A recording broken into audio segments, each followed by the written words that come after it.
Хүний амьдрал хүндрэлтний хөгжил дэвшлийн суурь болсон нэг зүйл бол энерги буюу эрчим хүч байгаа. За гэхдээ 100 гаруй жилийн өмнө хүндрэлтний бүтээсэн нээж болсон бас нэг гайхамшигтай энерги их өсөр бол цөмийн энерги гэдэг салбар юм а. За дэлхийн хөгжингүү улс орнууд бүхэл улс орнууд цөмийн энергийг эрчим хүчнийхаа суурь салбарт ашиглаж өнөө хөсч байна. За гэхдээ энэ цөмийн энергитэй холбогдуулаад за байгаль орчинд ямар сөрөг нөлөө үзүүлдэг вэ? Энэний хаягдлыг яадаг вэ гэдэг асуулт нөгөө талд нь байн урган гарч байдаг. Үүнтэй холбоотойгоор бид сэдвийг студид өрнүүлэхээр за цөмийн энергийн газрын дарга тэгш баярыг ураад байгаа юм а. Танд өглөөний мэнд хүргэе. Та хүнд өглөөний мэнд хүргэе. Ер нь хүний өмнө яг энэ цөмийн энергийг ашиглахтай холбоотой хүмүүсийн өмнө хоёр хаан асуулт гарч байна. Нэгдүгээр түр ашигтай энергийн чухал маш чухал их үүсвэр, нөгөө талд энэтэй холбоотой хаягдл гэдэг юм уу? Ер нь байгаль орчны бохирдол гэдэг зүйлийг л сөргүүлэн тавиад байдаг л да. Энэний зүй зөкслийг бид нар яаж харж гин, дэлхийн нийт яаж харж гин? За бид бол юу гэж харж байгаа вэ гэхээр тэнд урааны уурхай ашиглахаар бол мэдээж газрын доор үүсгэн ажиллагаар олборлно. Энэ тохиолдолд дээр нь бэлдсэн малын махыг уурхад ажиллаж байгаа хүмүүс өөрснөө иддэг тийм итгэл үнэмшилтэй байх хэрэгтэй. Тэнд иргэн тойрон ажиллаж байгаа амьдарч байгаа малчтын малыг малчтаж өөрөө идэж болдог. Тэнд ажиллаж байгаа уурхай хүмүүс ч гэсэн итгэлтэй идэж чадчихвэл энэ бол тэр уурхай бол юунаа. Өөрөөр хэлбэл энэ юуг харуулж байгаа нэхээр стандартын дагуу маш сайн байгаль дээлтэй тийм уул уурхайг хөгжүүлж чадж байгаа хүмүүс өөрсдөө тэнд байгаа малын махаа идэх ёстой. Тэнд ажиллаж байгаа малчнаас сүүг нь аваад уух ёстой. Ийм байж чадах юм бол уурхай хүмүүс өөрсдөө тийм итгэл үнэмшилтэй байж чадах юм бол өөрсдөө тэгж явах юм бол энэ тэнд байгаа малчтад ч гэсэн тийм ээ энэ хүмүүс мэдээж өөрөө хордож өгөхийг хүсэхгүй учраас ингэж ажиллаж байгаа бол ингэж идэж байгаа бол ингэж хамтарч байгаа бол энэ бол ямар ч стандартын дагуу явж байгаа юм байна гэж хэрвээ малчин хүн байсан бол тэгж ойлгох хэрэгтэй. Бид мэдээж засгийн газрын үйл ажиллагаа хууль хэрэгжүүлнэ. Төрөөс засварлагдах улсын талаар баримтлах бодлогыг хэрэгжүүлж байгаа хүмүүсийн хувьд ч гэсэн бас ийм л байдлаар харж.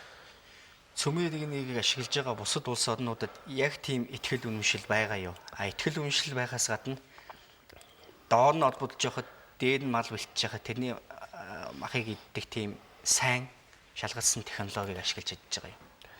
Яг хуучин бол техник технологи өндөр хөгжөөгүй, технологи өндөр хөгжөөгүй үед бол бүх уурхай ил байсан. Одоо уурхай бол ил биш, далд, бүр далдаас гадна бүр уусган ажиллах аргалуу маш олон уурханууд шилжиж байна. Алстаа бол ямар ч уурхай ер нь нэг задгаа ингээд олборлоод байх нь бол маш их цөөрнөө энэ зам руу явж байгаа. Тийм учраас ийм итгэл үнэмшилтэй ажиллаж байгаа уурханууд байна. Тухайлбал ийм сайн жишээлбэл сая одоо бид нар хэлсэн Дорногов аймгийн Улаанбаатар сум чи Ирэнэ бассейн юм шүү дээ. Яг Ирэнэ бассейнд хөлийн цаталд хэд дард улсад газрын доор уусган ажиллах аргаар одоо энэ чиглэлийг ажиллуулж байгаа газрууд байж байна. Монголын хөлийг тойроод бүхэл ийм газрууд байж байна. За тэгвэл дээр нь байгаа энэ технологиг ашиглахад дээр нь байгаа мал болон тэрний өв сургамал мах сүүнд бол нөлөөлөхгүй юм байна. Урааныг олбодлохгүй гэж тэмцээд байгаа нөхдүүдийн бас нэг тавиад байгаа зүйл нь газрын гүндэх унтны ус гэдэг юм уу цэвэр усны нөөцөд нөлөөнд тусна гэдэг. Ер нь газрын доорх тэр байгаль орчны сөрөг нөлөөл гидрогеолог гэж маш том шинжилгээ өгсөн байна. Энэ нь юу хэлж байгаа гэхээр зэрэг бид нар нөгөө газрын доор байгаа ус нь урсац, газрын доорх одоо тогтоц ямар байна гэдгийг одоо гарын алган дээр байгаа мэддэг болсон байна. Энэ шинжилгээнд үндэслээд эхлээд газар доор нь бид энийг олборлож болох уугүй юу, технологийн хувьд таарах юм уугүй юу гэдэг шийдэж байж явна. Түүнээс биш зүгээр таарсан газар болгоно одоо нөөц тогтоосон газар болгоно очиод ухаадаж болохгүй. Жишээлбэл сая цөмийн энергийн газраас зарим газрыг одоо улсын нөөцөд авах тухай бид нар сая засгийн газарлан материалаа оруулаад явж байна. Энэ юу хэлж нөхөө зэрэг таарсан газар болгоно баялагтай газар болгоны монголчууд ухаж таарахгүй.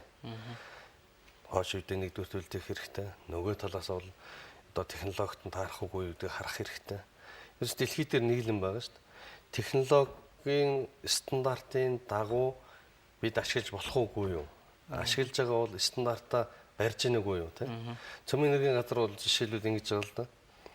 Үндсэн чиглэлэг нь дэвшилт технологи, цөмийн технологиг нэвтрүүлэх үндсэн чиглэлэг байна. Нэвтрүүлэх гэдэг бол дэлхийн түвшинд хүлээн зөвшөөрөгсөн тоног төхөөрөмжүүд, ялангуяа цөмийн технологиудаар суурилсан тоног төхөөрөмжүүдийг нэвтрүүлэх.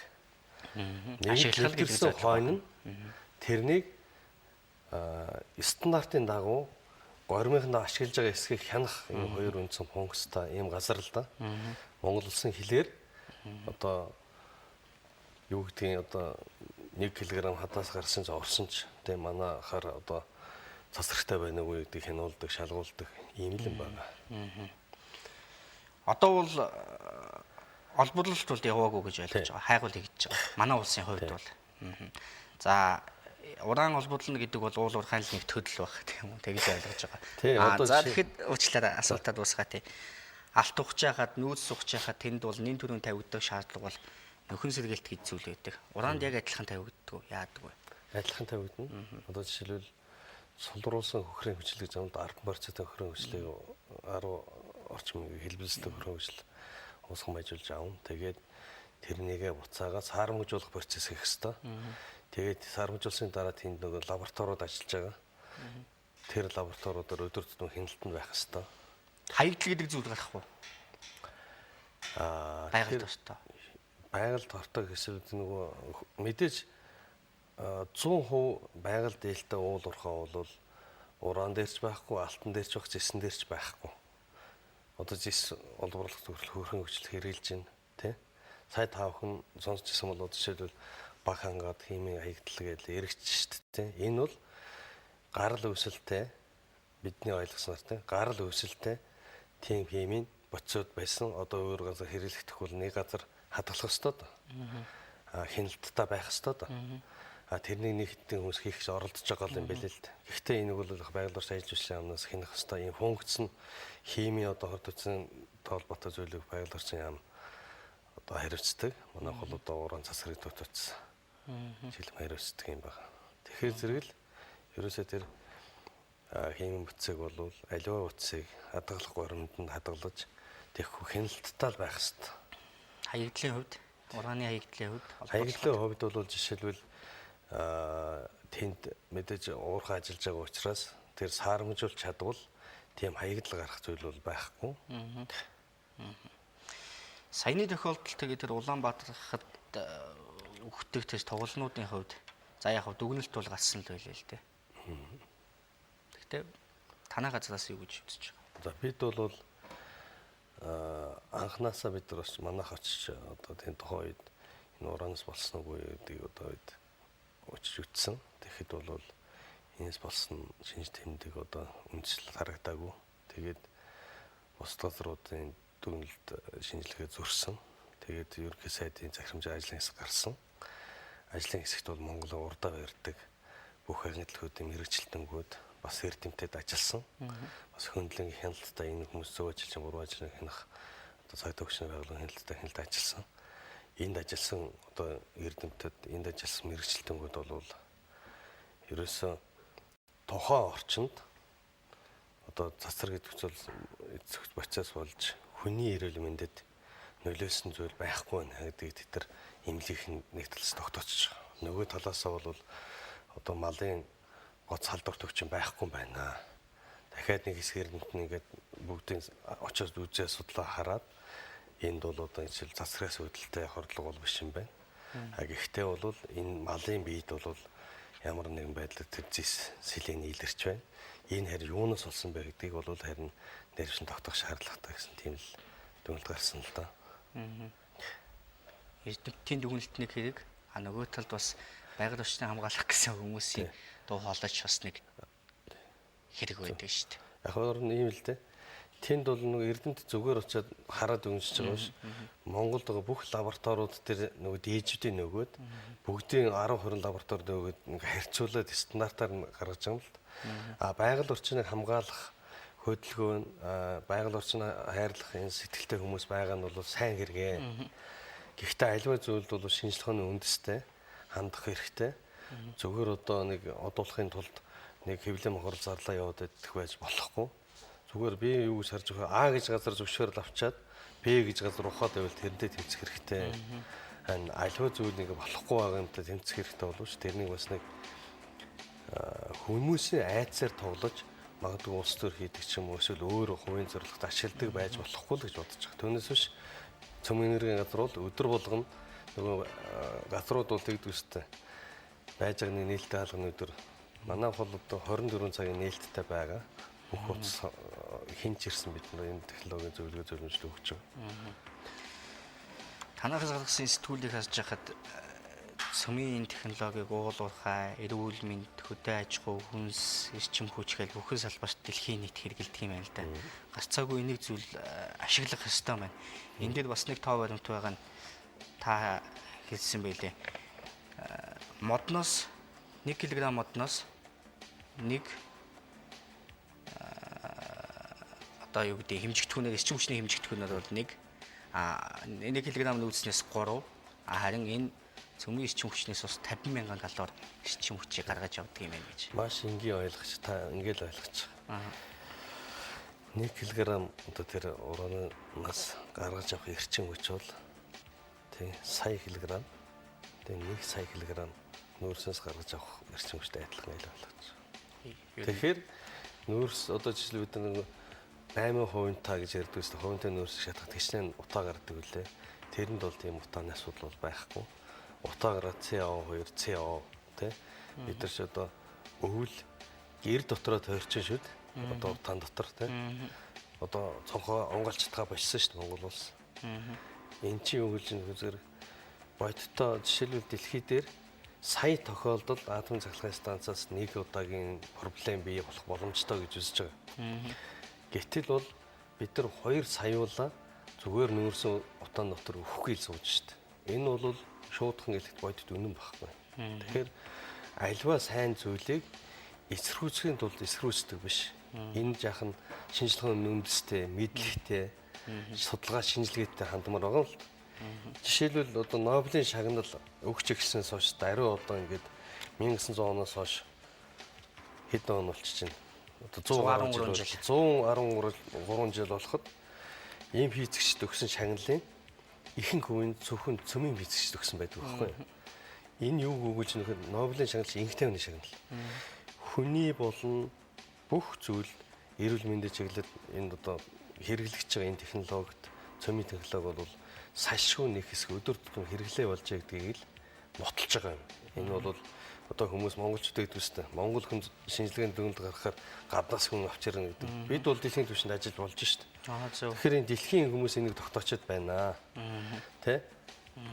Одоо яг нэг Чернобыль, Фукушима гэл тэгэхээр нэг тийм айдсал бий болчих шиг л байгаа юм л да хүмүүс. Сая Бангладеш илүү болгоомжлж ханддаг. Бангладеш одоо нийтийн өрхийн зур барилгадаар одоо 400 хүн орчиж байна. Тэ? Зүгээр одоо та нар анзаардаг бол дархан явах замд өдөр болгоно нэг хүн бараг өнгөрч өдөр болгоно нэг хүн аварт орж байна. Нэгээс доош хүн. Энэ юу хэлж нэхэ зэрэг ерөөсөө авар ослог зүйл чинь тийм хол биш ойр байна. Аюултай байна. Атуучилтай замаа болиё гэж хэлдэг. Болиё гэж хэлдэгүүд адилхан л юм шүү дээ. Тэгэхээр юмд бол зүгээр харин энэ стандартын горин барьж гинүү шинжилгээний үндэстэй байна уугүй гэдгийг харах л асуудал байгаа юм. Ер нь бол ойлгомжтой дэлхийн нийтийн цөмийн энергийг бүхэн салбарт ашиглаад үл шимийн өртөж байгаа нь ойлгомжтой. Бид нэр яг нь 60-аад оноос 65 оноос гэсэн баха судалгаа манад ер нь энэ салбар бий болж эхэлсэн гэж хэлээ. Бид нэр тэр дэлхийн ертөнцийн хаах нь явна. Энэ ашиглалтын дээр нь тэр хяналтан дээр нь тэр хаягдлыг одоо үр ашигтай сармагжуулах дээр нь энэ технологиг зөв хамгийн сайн найдвартай технологиг ашиглах дээр нь манус хаана явна. За бид бол яг нь тодорхой мэрэгчлэлтгүүдийн хувьд бол дэлхийдээ энэ зэрэгцэж явж байна. Дэлхийд зөвлөх хийжсэн, дэлхийд шинжээч хийжсэн одоо хүмүүс манай лабораторид эрхлэгчээр манай цөмийн технологи газрын дараагаар гэх мэтчлэн ажиллаж байна. Дахиад тэр төвшөнд хүмүүс бэлдэх шаардлага байна. Яг л дэлхийн төвшний одоо технологиг Монголд нутагшуулахад бол энийг мэддэг хүмүүс байх шаардлагатай. Хүн бол мэддгүй өмнөхөд айсан болохоос биш мэддэг өмнөх нь нөхөр байхгүй. Тийм учраас жишээл ингэх юм бол бид нар жишээлбэл өнөөдөр барилга замын асуудал, эдийн засгийн өсөлттэй холбогдуулж маш эрчтэй явж байна. Барьсан барилгыг гаднаасаа хараад бид нэг ламд үзүүлээд урж болох уу гэж асуудаг. Бид нар болоод цөмийн технологид суурилсан манад ирж асуугаад энэ харин хэр зэрэг Батбэх гагнагдсан байна гэдгийг цөмийн технологид суурлаад тэг энэ гурмаа сайн гэж үгдэг бид нар тогтоолгож авах жишээт. За магадгүй би энэ өвдөд ингэх юм бол мэдээж ламд очих нь сэтгэл зүйн байдаг боловч өнөөдөр бол дэлхийд дахин бол бас шинжлэх ухаан гэж юм чинь хөгжчихсэн байна. Эхлээд имлэгт очиос хар болгоныг улирд нэг тогтмол шинжилгээ өгөөд хавдар судлалын төв дээр хавдартай хүн заавал очдөг юм аа. Хавдар бий болохоос өмнө очиод үзүүлээд одоо 1-2 дугаар шатанд байгаа хавдрыг монголчууд имчилдэг болчихсон. Энэ бол цөмийн технологид суурилсан. Хүн маш олон бамбаа улцраатай хүмүүс байна. Нэгдүгээр имлэг дээр бас цөмийн технологид суурилсан тоног төхөөрөмжөөр бамбаа улцрааг ор мөргөө эдгээдэг болсон. Бамбааг сууж монголчууд ч одоо бараг галзуурдаг, барьдаг, стандарт биш болдог юм байсан.